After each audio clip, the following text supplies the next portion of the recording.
नमस्कार, मी श्वेता अंकले. तरुण भारत न्यूज बुलेटिनमध्ये आपल्या सर्वांचे स्वागत. आता पाहूया ठळक घडामोडी.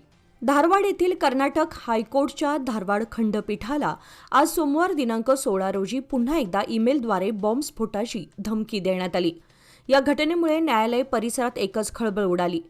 सावधगिरीचा उपाय म्हणून न्यायालयातील सर्व वकील, कर्मचारी आणि उपस्थित नागरिकांना तात्काळ इमारतीबाहेर सुरक्षित स्थळी हलवण्यात आले. घटनेची माहिती मिळताच गरग पोलीस स्टेशन येथील पोलीस घटनास्थळी दाखल झाले असून संपूर्ण परिसराची तपासणी सुरू केली आहे. सुरक्षा कर्मचाऱ्यांनी न्यायालय परिसराला घेराव घालून सखोल तपासणी केली. सुमारे महिन्याभरापूर्वीही अशाच प्रकारची बॉम्ब धमकी मिळाल्याची माहिती आहे. धारवाड येथे बॉम्ब धमकीचा ईमेल आल्यानंतर जिल्हा पोलीस अधीक्षक गुंजन आर्या यांनी तात्काळ घटनास्थळी भेट देत उच्च न्यायालय परिसराची पाहणी केली. कर्नाटक हायकोर्टच्या धारवाड खंडपीठात मिळालेल्या धमकीनंतर पोलिसांनी संपूर्ण परिसराची सखोल झडती सुरू केली आहे. धारवाड येथे बॉम्ब धमकीचा ईमेल आल्यानंतर जिल्हा पोलीस अधीक्षक गुंजन आर्या यांनी तात्काळ घटनास्थळी भेट देत उच्च न्यायालय परिसराची पाहणी केली. कर्नाटक हायकोर्टच्या धारवाड खंडपीठात मिळालेल्या धमकीनंतर पोलिसांनी संपूर्ण परिसराची सखोल झडती सुरू केली. खबरदारीचा उपाय म्हणून न्यायालयातील सर्व वकील, कर्मचारी व नागरिकांना इमारतीबाहेर सुरक्षित स्थळी हलवण्यात आले आहे. सध्या केवळ पोलीस कर्मचारीच इमारतीत उपस्थित आहेत. दरम्यान बॉम्ब शोध पथक तसेच अग्निशमन दलाचे कर्मचारीही घटनास्थळी दाखल झाले असून तपासणी सुरू आहे. माध्यमांशी बोलताना SP गुंजन आर्या म्हणाले की आम्ही नुकतेच उच्च न्यायालयात दाखल झालो आहोत. संपूर्ण परिसराची तपासणी सुरू आहे. सध्या आत फक्त आमचे कर्मचारी आहेत. ईमेलमध्ये दुपारी 1:15 स्फोट होईल असा उल्लेख आहे. या संदेशामध्ये विविध राज्यांचा उल्लेख असल्यानं अधिक माहिती सध्या देणं शक्य नाही. उर्वरित तपशिलांची माहिती गोळा केली जात आहे अशी माहिती त्यांनी पत्रकारांना दिली. आज सोमवार दिनांक 16 फेब्रुवारी रोजी कर्नाटकचे आरोग्य व कुटुंब कल्याण मंत्री दिनेश गुंडूराव यांनी बैलहोंगल येथे नव्या सार्वजनिक रुग्णालय इमारतीसाठी भूमिपूजन केले. या प्रकल्पांतर्गत 50 खाटांचे अतिदक्षता विभाग उभारण्यात येणार असून सुमारे 23 कोटी खर्चाने ही इमारत उभी राहणार आहे. सदर इमारत बैलहोंगल तालुका सार्वजनिक रुग्णालयासमोर बांधण्यात येणार आहे. यावेळी मंत्र्यांनी जिल्ह्यातील इतर महत्त्वाच्या आरोग्य प्रकल्पांचाही शुभारंभ केला. सौंदत्ती येथे 30 कोटी खर्चाने 100 खाटांचे नवे रुग्णालय उभारण्यात येणार आहे, तर रामदुर्ग येथील 100 खाटांच्या रुग्णालयाच्या उन्नतीकरणासाठी 33 कोटींची तरतूद करण्यात आली आहे. कार्यक्रमामध्ये बोलताना मंत्री दिनेश गुंडूराव यांनी सांगितले की ग्रामीण व निमशहरी भागातील नागरिकांना अत्याधुनिक आरोग्य सुविधा उपलब्ध करून देणे आणि सार्वजनिक आरोग्य व्यवस्थेला अधिक सक्षम करणे हा या उपक्रमाचा मुख्य उद्देश आहे. या कार्यक्रमाला आमदार महांतेश कौजलगी, बाबासाहेब पाटील, जिल्हा आरोग्य अधिकारी डॉक्टर ईश्वर गडादी तसेच इतर अधिकारी उपस्थित होते. या प्रकल्पांमुळे बैलहोंगल, सौंदत्ती आणि रामदुर्ग परिसरातील नागरिकांना अतिदक्षता व सर्वसाधारण आरोग्य सेवांचा मोठा लाभ होणार असून जिल्ह्यातील आरोग्य सुविधांना मोठी चालना मिळणार आहे. महाशिवरात्रीच्या निमित्ताने शहरातील गणेशपूर रोड बिस्किट महादेव मंदिरात पहाटेपासून धार्मिक कार्यक्रमांची रेलचेल पाहायला मिळाली. दुग्ध अभिषेक, उसाच्या रसाचा अभिषेक, नारळाच्या पाण्याचा अभिषेक, रुद्राभिषेक, महापूजा, कीर्तन, भजन, प्रवचन तसेच रात्रजागर, महाप्रसाद अशा विविध धार्मिक कार्यक्रमांचे आयोजन करण्यात आले होते. भाविकांसाठी दर्शन व्यवस्था, पिण्याचे पाणी, प्रसाद वाटप आणि सुव्यवस्थित नियोजन करण्यात आले होते. संपूर्ण शहर व तालुक्यात हर हर महादेवच्या जयघोषात भक्तिभावाचे वातावरण निर्माण झाले होते. बेळगाव शहरातील प्रसिद्ध व शहराच्या पश्चिम भागात वसलेले बिस्किट महादेव मंदिरात पहाटेपासून अभिषेक, महापूजा, भजन आणि धार्मिक वाचनाचे आयोजन करण्यात आले होते. या शिवमंदिरात दिवसभर भाविकांची मोठी गर्दी पाहायला मिळाली. पहाटे महाअभिषेक आणि पूजा संपन्न झाल्यानंतर मंदिर भाविकांसाठी खुले करण्यात आले. मंदिर परिसरामध्ये मंडप उभारणी, विद्युत रोषणाई, फुलांच्या माळा आणि आकर्षक रांगोळ्यांनी सजावट करण्यात आली होती. ध्वनी क्षेपकावर शिवकथा, प्रवचन आणि कीर्तन सुरू असल्याने वातावरण अधिक भक्तिमय झाले होते. यावेळी सामाजिक कार्यकर्ते, सेवाभावी संस्था आणि महिला गट यांच्या माध्यमातून भाविकांसाठी प्रसादाचे वाटप करण्यात आले. या संदर्भात अधिक माहिती देण्यात आली. दर्शनासोबत प्रसाद घेण्यासाठीही भाविकांच्या मोठ्या रांगा लागल्या होत्या. शिवपिंडीवर वाहण्यासाठी बेलपत्र, हार, फुले, पान आदी पूजा साहित्यांची दुकाने मंदिर परिसरात उभारण्यात आली होती. बेळगाव गोकाक रोडवरील अष्टई-मुचडी गावाजवळ धावत्या कारला आग लागल्याने मोठा गोंधळ उडाला. या कारमधील सर्वजण तातडीने बाहेर पडल्याने मोठा अनर्थ टळला. रविवारी सायंकाळी ही घटना घडली. बेळगावकडून गोकाककडे जात असलेल्या कारला शॉर्ट सर्किटने अचानक आग लागली. बघता बघता आगीने रौद्र रूप धारण केलं. कारमधील सर्वजण तातडीने बाहेर पडल्याने कोणालाही दुखापत झाली नाही. अग्निशामक दलाला याची माहिती देण्यात आली. अग्निशामक दलाच्या जवानांनी येऊन आग आटोक्यात आणली. मात्र तोपर्यंत कार पूर्णपणे जळून खाक झाली होती. या घटनेमुळे या रस्त्यावरील वाहतूक काही काळ थांबवण्यात आली होती. त्यामुळे वाहतूक कोंडी झाली होती. तुमच्यावर मनी लॉन्ड्रिंगचा गुन्हा दाखल झाला आहे. तत्काळ डिजिटल अरेस्ट होईल अशी भीती दाखवत सायबर भामट्यांनी निपाणी शहरातील एकाकडून तब्बल 5 लाख रुपये उकळल्याची धक्कादायक घटना उघडकीस आली आहे. या प्रकाराने निपाणी परिसरात खळबळ उडाली असून सायबर गुन्हेगारांचे डिजिटल अरेस्टचा प्रकार इथेही पोहोचल्याचं चित्र आहे. निपाणी येथील फिर्यादी अभिमन्यू वय 60 यांचं निपाणी येथील बँक ऑफ महाराष्ट्रामध्ये बचत खातं असून संबंधित खात्याशी त्यांचा मोबाईल क्रमांक लिंक्ड आहे. फिर्यादीच्या मोबाईल क्रमांकावरून संपर्क साधत व्हिडिओ कॉल केला. कॉल करणाऱ्यांनी स्वतःला मुंबई क्राईम ब्रँचचे अधिकारी असल्याचे सांगत तुमच्या नावावर मनी लॉन्ड्रिंगचा गुन्हा दाखल झालाय असा बनाव केला. तसेच एका संशयित मोबाईल क्रमांकाचा संदर्भ देत तुमची चौकशी सुरू असून तुम्हाला डिजिटल अरेस्ट केलं जाणार आहे असं सांगून भीतीचं वातावरण निर्माण केलं. आरोपींनी फिर्यादीला सतत व्हिडिओ कॉलवर ठेवून बाहेरील कोणाशी संपर्क न करण्याच्या सूचना दिल्या. आमच्या सूचनांना सहकार्य केल्यास प्रकरणातून सुटका करू असं आमिष दाखवून विश्वास संपादन करण्यात आला. या दबावाखाली आलेल्या फिर्यादीकडून 5,01,000 रुपये RTGSद्वारे सिटी युनियन बँक खात्यामधून पैसे वर्ग करून घेण्यात आले. त्यानंतर एकदा रक्कम मिळाल्यानंतर संबंधितांनी संपर्क तोडला. फसवणूक झाल्याचं लक्षात येताच फिर्यादींनी पोलिसांकडे धाव घेतली.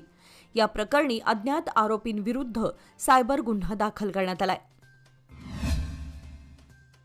बेळगाव जिल्ह्याचे पालकमंत्री सतीश जारकिहोळी यांनी आज सोमवार दिनांक 16 रोजी सुवर्ण विधानसौध येथे झालेल्या बैठकीत जिल्ह्यातील विविध विकास कामे, प्रलंबित प्रकल्प तसेच नागरिकांच्या समस्यांवर सविस्तर आढावा घेण्यात आला.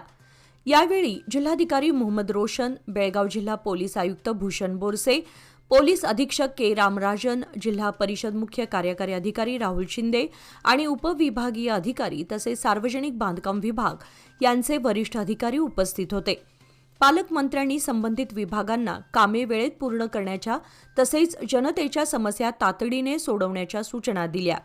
विकास कामांना गती देत प्रशासन अधिक कार्यक्षम करण्यावर त्यांनी भर दिला. या बैठकीस बेळगावचे आमदार राजू सेठ तसेच कित्तूरचे आमदार बाबासाहेब पाटील आदी उपस्थित होते. या बैठकीनंतर दोन्ही आमदार पालकमंत्र्यांसमवेत हेलिकॉप्टरद्वारे बळ्ळारी येथे रवाना झाले. शिवरात्रीनिमित्त नेहरूनगर येथील श्री बसवण्णा महादेव मंदिरात सोमवारी महारुद्र याग होम संपन्न झाला. शिवरात्रीनंतरच्या दिवशी सोमवारी सकाळी 7 ते 12 या वेळेमध्ये गणेश पूजा, महादेवाला अभिषेक तसेच महारुद्र होम विधिवत पार पडला. यावेळी पंच कमिटी प्रशासन मंडळाचे शिवाजी टाक, विश्वनाथ पाटील, विजय पाटील, दादू पाटील, संजय सुतार, बिरजे, विशाल खंडागळे मंडळाचे सर्व सदस्य आणि भाविक मोठ्या संख्येने उपस्थित होते. पूजेनंतर भाविकांसाठी महाप्रसादाचे आयोजन करण्यात आले होते. मण्णूर येथे मातोश्री क्रीडा सामाजिक व शैक्षणिक फाउंडेशनतर्फे महाशिवरात्रीच्या पार्श्वभूमीवर आयोजित करण्यात आलेल्या मण्णूर आंबेवाडी गोजगे गाव मर्यादित मातोश्री ट्रॉफी ग्रामपंचायत प्रीमियर लीग क्रिकेट स्पर्धेचा उद्घाटन समारंभ उत्साहात आणि जल्लोषात पार पडला. मण्णूर येथील छत्रपती शिवाजी महाराज मैदानावर मातोश्री सौहार्द सोसायटीचे चेअरमन RM चौगुले यांच्या अध्यक्षतेखाली कार्यक्रम झाला. प्रारंभी छत्रपती शिवाजी महाराज यांच्या मूर्तीचे पूजन ज्येष्ठ नागरिक शिवाजी रानबा कालकुंद्री व देवाप्पा शहापूरकर यांच्या हस्ते करण्यात आले. यानंतर ध्वजपूजन मधुकर चौगुले, मशाल पूजन महादेव डोनकर यांच्या हस्ते पार पडले. लक्ष्मण चौगुले, किरण चौगुले, भैरू चौगुले आणि भरमा आनंदाचे यांच्या हस्ते क्रिकेट रॅलीचे उद्घाटन करण्यात आले. मशाल आणि ध्वजासह वाजत गाजत ही रॅली मैदानावर दाखल झाली. मैदानावर प्रमुख पाहुणे देवापा म्हात्रू चौगुले यांच्या हस्ते क्रिकेट यष्टींचे पूजन करण्यात आले. मैदानाचे पूजन युवराज काकतकर यांच्या हस्ते तर यष्टी पूजन माजी ग्रामपंचायत अध्यक्ष चेतन पाटील यांच्या हस्ते झाले.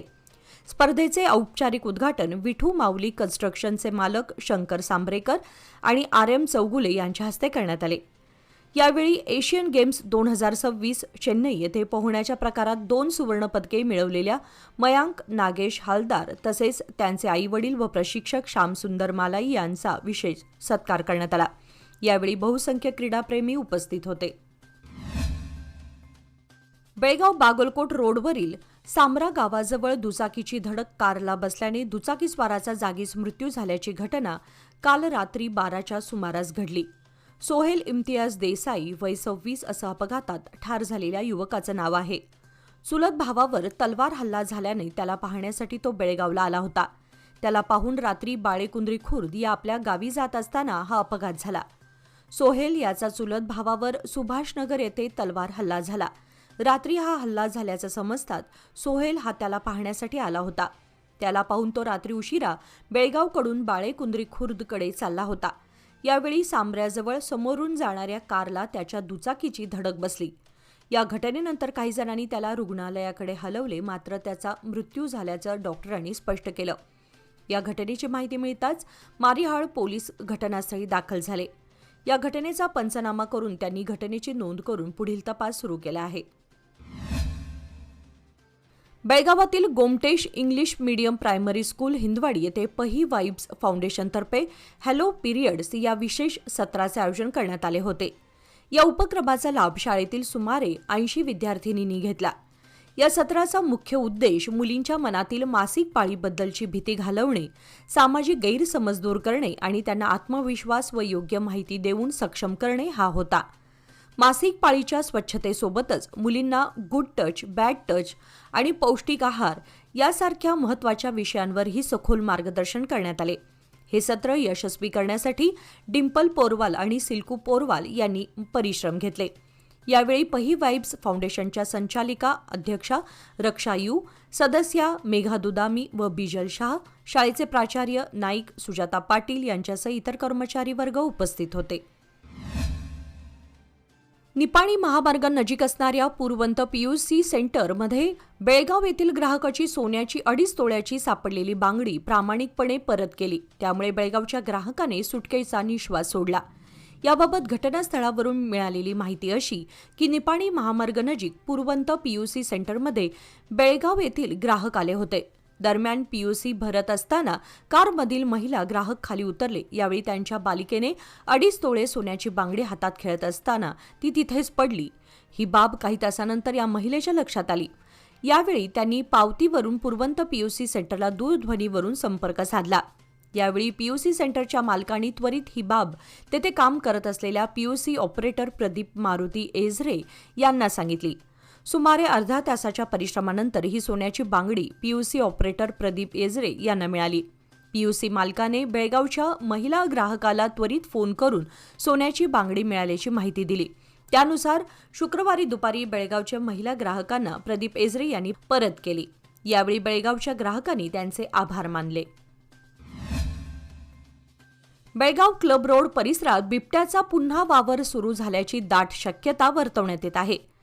क्लब रोडच्या सीपेड मार्गे हिंडलग्याकडे जाणाऱ्या रस्त्यावर रविवारी रात्री काही संशयास्पद हालचाली जाणवल्याने जागरूक नागरिकांकडून ही शक्यता वर्तवली जात आहे. काहींच्या मते चक्क बिबट्याचा या परिसरात पुन्हा वावर असल्याची शक्यता व्यक्त केली जात आहे. याबाबत वन खात्याकडून स्पष्टीकरणाची अपेक्षा व्यक्त केली जात आहे. या संदर्भात शहानिशा करण्याचा प्रयत्न केला असता मिळालेल्या माहितीनुसार क्लब रोड परिसरात पुन्हा बिबट्याचा वावर आढळून आल्यानं वन खाते आणि पोलीस खाते सावध झाल्याचे समजते. त्यासाठीचा खबरदारीचा उपाय म्हणून क्लब रोडवर वन खात्याचे व पोलीस खात्याचे अधिकारी दाखल झाले असून शांतता भंग होऊन घबराट पसरू नये यासाठी ते सध्या साध्या वेशामध्ये परिसरात गस्त घालत असल्याचे कळते. गेल्या काही वर्षांमध्ये बेळगाव शहराच्या बाह्य भागामध्ये बिबट्याचा वावर दिसून आला होता. एका बिबट्याने तर रेसकोर्स मैदानाच्या ठिकाणी असलेल्या जंगल सदृश प्रदेशामध्ये जवळपास महिनाभर ठाण मांडून बेळगावच्या वन आणि पोलीस खात्याला पळता भुई थोडी केली होती. आता पुन्हा बिबट्याने या परिसरात प्रवेश केल्याचं बोललं जात असून जनहितार्थ याबद्दल वन खाते आणि पोलीस खात्याने कमालीची गुप्तता पाळल्याचं समजतं.